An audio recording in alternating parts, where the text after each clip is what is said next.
Quem não abre mão de um doce, às vezes se vê no impasse. Será que dá para substituir o açúcar? Na sexta-feira, a gente conversou com o cardiologista, Dr. João Lucas Ocônio, sobre a quantidade de açúcar em alguns alimentos e o risco que eles podem oferecer. E muitos ficaram na dúvida sobre as outras alternativas para poder adoçar, seja o café, o suco, enfim. E para falar com a gente, nós convidamos a nutricionista Aline Palhares. Aline, obrigada por ter vindo. Obrigada, seja bom dia, bem-vinda. Mônica. Bom dia a todos que nos assistem. Tá doce a nossa mesa, né?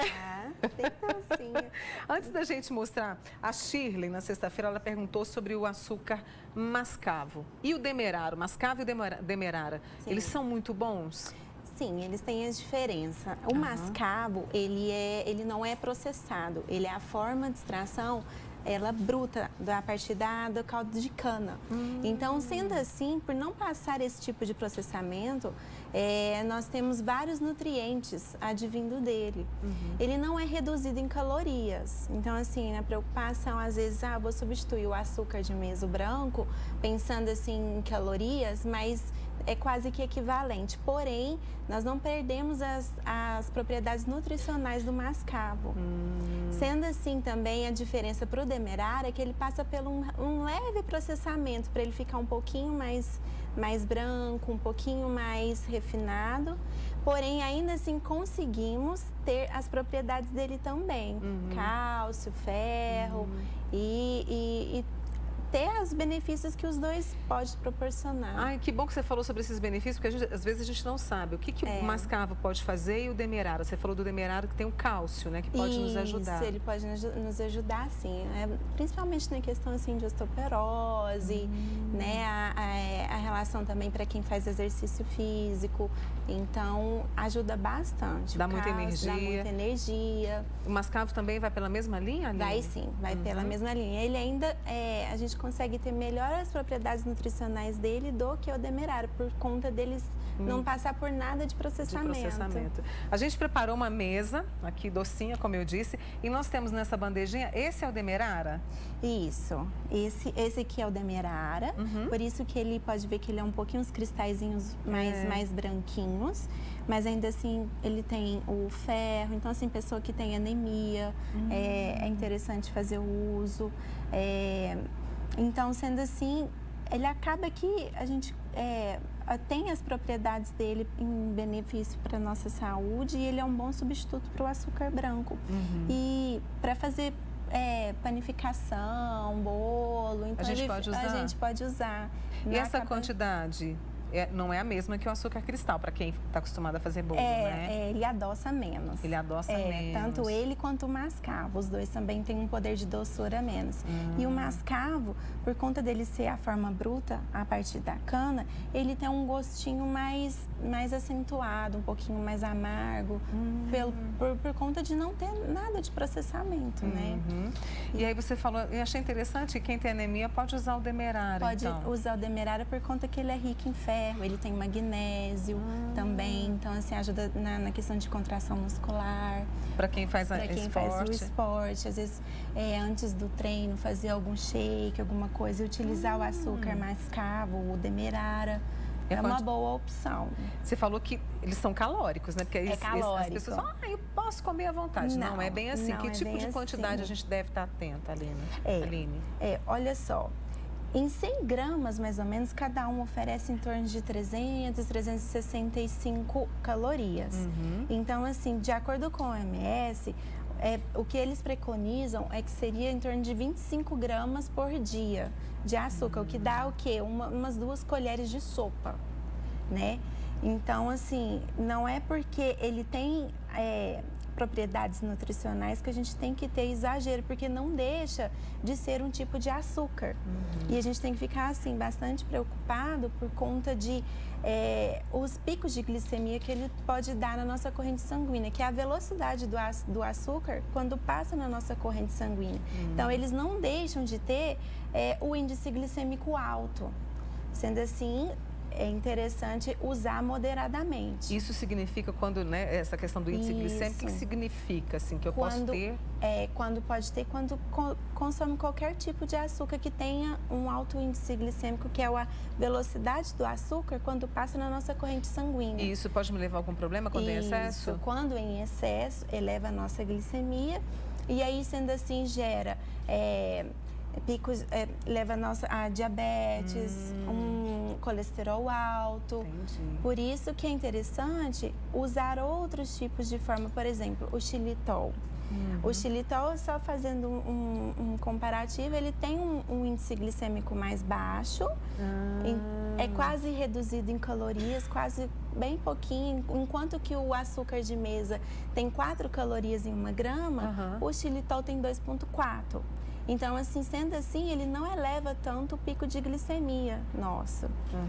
Né? Então, o xilitol é uma boa alternativa também.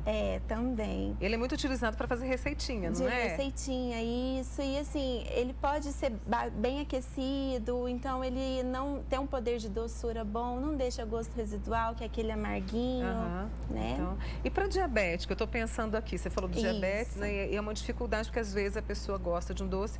E qual que é o recomendado? A gente tem aqui o açúcar mascavo, o demerara, a famosa rapadura que a gente vai falar dela, mas para o diabético, como é que tem que ser?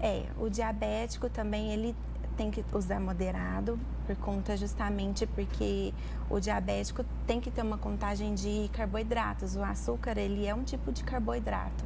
Então, é interessante também entrar na contagem de carboidratos, a quantidade do açúcar, mesmo sendo esses que são as opções melhores no mercado, por conta disso, porque a gente preocupa bastante para não dar esses picos de insulina, de glicemia, e aí ocorre aquela produção excessiva de insulina, né? Então, ele também tem que ser entrado em contagem de carboidratos, sim. Só para a gente poder encerrar essa parte, porque a Aline continua com a gente, a rapadura. Ela é um tipo de açúcar. Sim. Né? É bom, não é? A rapadura também, todos esses tipos de açúcares vêm da cana. Da cana, o que vai diferenciar a forma de processamento deles. A rapadura, ela advém também da moagem, depois ela é feita o caldo, e a partir disso, que ela é feita em forma de tabletes. A rapadura, ela também conserva todos os nutrientes que advêm da cana, complexo B. Então, a gente coloca também, justamente também para praticante de exercício, de corrida, né? A rapadura, porque ele dá dá uma velocidade de açúcar no sangue de forma rápida. Então, ele tem energia, fica mais disposto para corrida, para atleta que tem de alta performance. Então, dá para utilizar. A gente geralmente recomenda, aqui em Minas a gente gosta, principalmente depois de um almoço, né? Ou então colocar num cafezinho para adoçar. Uma delícia. E a gente coloca realmente depois de grandes refeições, porque já para aproveitar, né? Que a gente já está com um processo de digestão e tudo já acontecendo, a gente coloca ele para depois das refeições. Cuidado com os pedacinhos. Os pedacinhos, né? Vai devagar. Ou em torno de 30 gramas, que é um pedacinho, assim, já tem 110 calorias. Então, ele também não deixa de ser calórico. Viu só? A gente vai fazer uma pausa com a Aline Palhares, que é nutricionista, está aqui com a gente. Já já eu volto com ela para explicar outros tipos de açúcar para você adoçar e na medida certa aí para não ter problema. E você participa comigo pelo 99897.000. Já volto com você, Aline. Tá tomando seu café? O que você pôs aí para adoçar? Açúcar, colocou adoçante. A gente está falando sobre isso hoje, sobre os tipos de açúcar que a gente tem. A Aline Palhares, que é nutricionista, está aqui conosco. Nós falamos sobre a rapadura, açúcar mascavo, demerara. Eu vou trazer algumas perguntinhas para você antes da gente passar para os próximos. Tem amigas nossas, a Paula e a Alderita. Um beijo grande para vocês, viu, meninas? Quem tem diabetes pode comer açaí. Ela ouviu dizer que contém muito açúcar. O açaí, ele contém muita gordura, né? Então, ele é rico, tipo de uma gordura. Mas, assim, pode ser consumido, sim, com moderação, porque ele é rico em antioxidante. Então, e essa gordura dele, ela é uma ótima gordura para controle de colesterol. Então, assim, ela é um tipo de gordura boa que é o ácido oleico, que é o que tem rico no açaí. Então, assim, com moderação pode ser consumido sim, né? Ele é mais rico em gorduras. Gorduras, tá. Isso. Esse aqui, que açúcar que é esse? Esse aqui é também um mascavo. Ai, tá tão bonito. Ele tá lindo. Bonito Esse aqui também é um demais. mascavo, que a gente disse que é porque é a forma de extração bruta, por isso que ele é um pouco mais escuro, né? Para conservar os nutrientes. O açúcar branco, também ele é advindo da cana.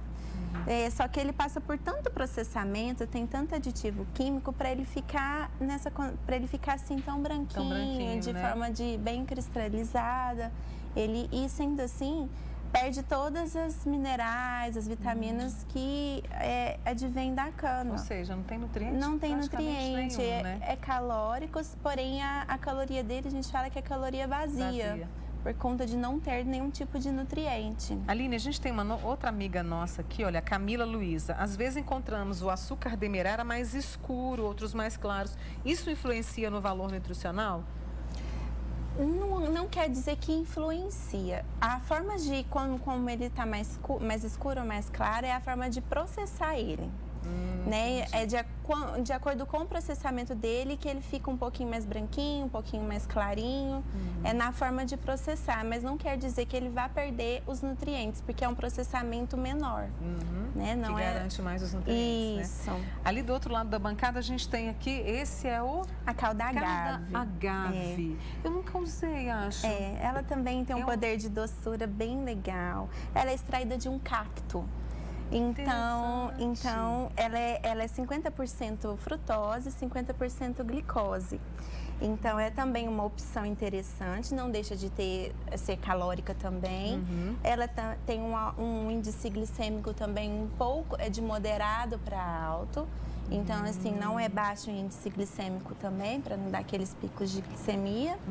Mas ela é também uma opção interessante, né, para a gente utilizar nas preparações, adoçar o cafezinho. O iogurte pode jogar na fruta também? Isso. Essa mistura é boa? É excelente.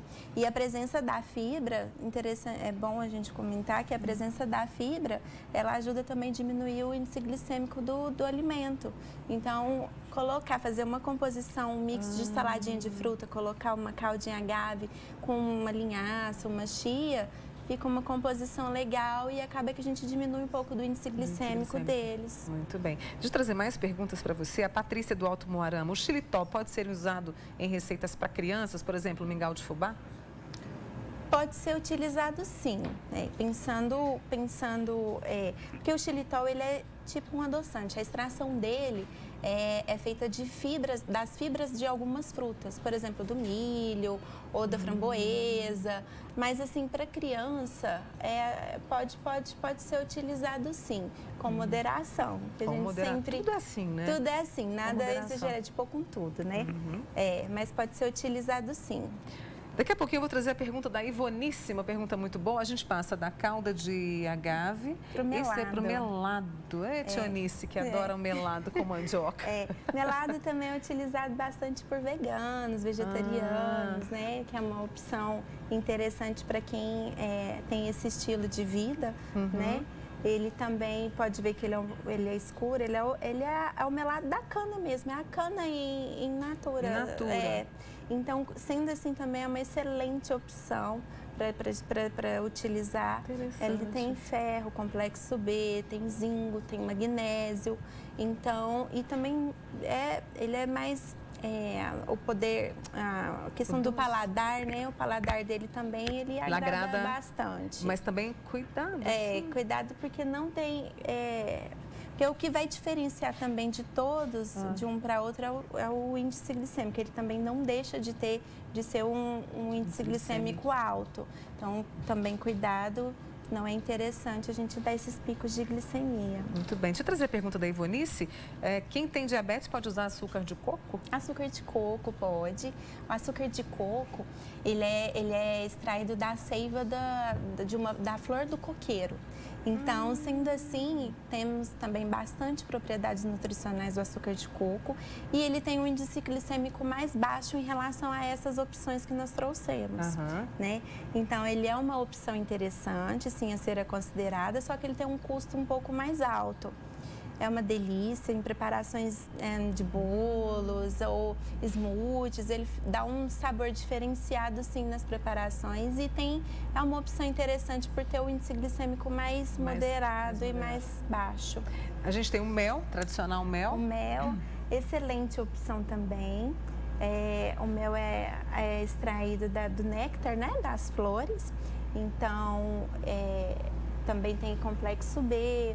O que vai diferenciar também pode ser a cor dele, de acordo também com o processo enzimático que já quando a abelhinha vai lá e colhe, esse processo enzimático que ela passa para a colmeia que vai diferenciar ele quanto ele mais escurinho ou quanto ele mais claro. Esse ali também é outro tipo de mel, né? Isso, esse é o melado de cana integral. Esse também é novo para mim. Também é interessante o integral. Só que todos eles, também o mel também tem um índice glicêmico alto, calorias também, ele é também um pouquinho alta, seria em torno ali de 100 gramas, também dá uns 370 que são de calorias. Porém, é interessante o mel, porque ele tem um poder anti-inflamatório, antibacteriano, ele é antioxidante, ajuda na nossa microbiota intestinal por conta da composição que ele nos traz, né? De vitaminas, de minerais. Então, tendo aquela moderação e combinando com os alimentos. Principalmente na presença da fibra, aí dá para trabalhar bem legal. Para diminuir esse índice glicêmico, essa combinação que você falou pra gente, por exemplo, com o mel, mamão pode ser, uma banana. Isso, uma banana. A gente pode colocar uma maçã. Uma pera, também que é uma fruta que é menos calórica, né? Porque mamão, maçã, a banana são frutas mais carnosas, mais polpudas e um pouquinho mais calóricas. Então, sempre trabalhar um tipo de fruta mais com calórica, né? Mais com polpa, com uma menos, tipo uma maçã, uma perinha. A fibra, colocar algum desses tipos de açúcares fica bastante interessante. Deixa eu trazer aqui a Márcia, que está acompanhando a gente lá de Santa Vitória. Márcia, um beijo grande para você. Aí é que tá, a gente está com esses tipos de açúcar que você trouxe, explicando o uso deles. Aí tem muita gente que ainda usa adoçante, que usa muito adoçante, e é o caso dela. No caso, ela pode continuar usando, qual que é o melhor? Adoçante, é só tomar um cuidado por conta daqueles adoçantes químicos, né? Que tem acesulfame, aspartames, que tem vários estudos que comprovam até em relação a longo tempo de uso com câncer. Então, assim, procurar opções mais naturais, por exemplo, o stevia. O stevia, ele é um adoçante natural, que é extraído da folha da stevia mesmo. E assim, é bem baixo em calorias, quase zero de calorias. Porém, ele é um adoçante mais natural e tem um poder de doçura melhor. Então, ele adoça bem, mas ele deixa um pouquinho de gosto residual. Residual, né? Usar o xilitol também, ele é uma opção.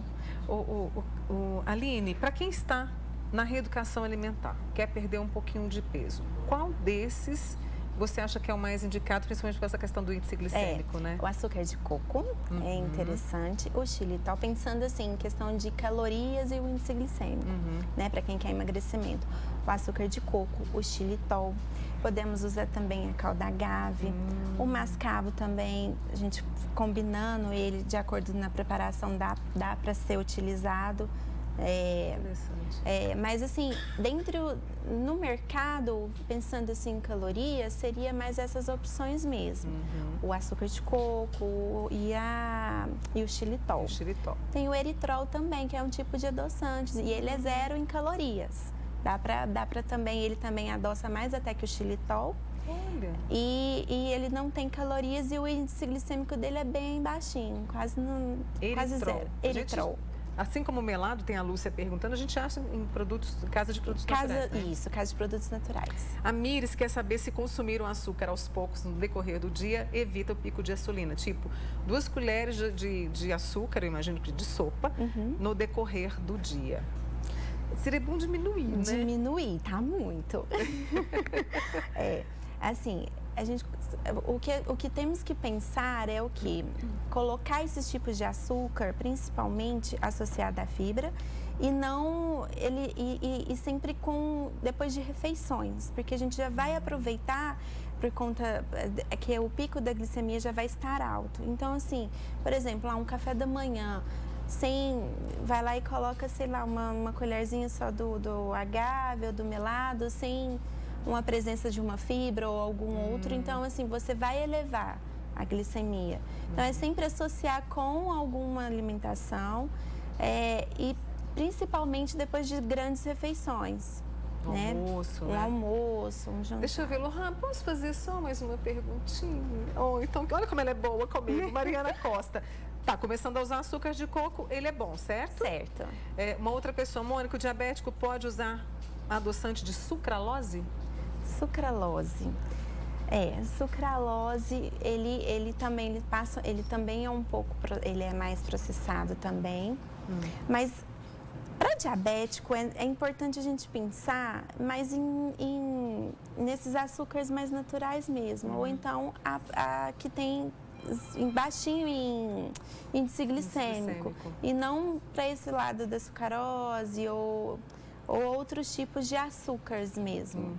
Ai, que conversa boa, não é? Muita gente aqui, a Tamar de Beraba. Nossa, que dicas maravilhosas da Aline Palhares, que é nutricionista. Obrigada. E trouxe mais esse panorama do açúcar e os tipos melhores para a gente poder utilizar na nossa alimentação com moderação. Moderação, sempre. Obrigada e volte sempre. Eu que agradeço. Viu? Obrigada. Boa semana para você. Boa semana.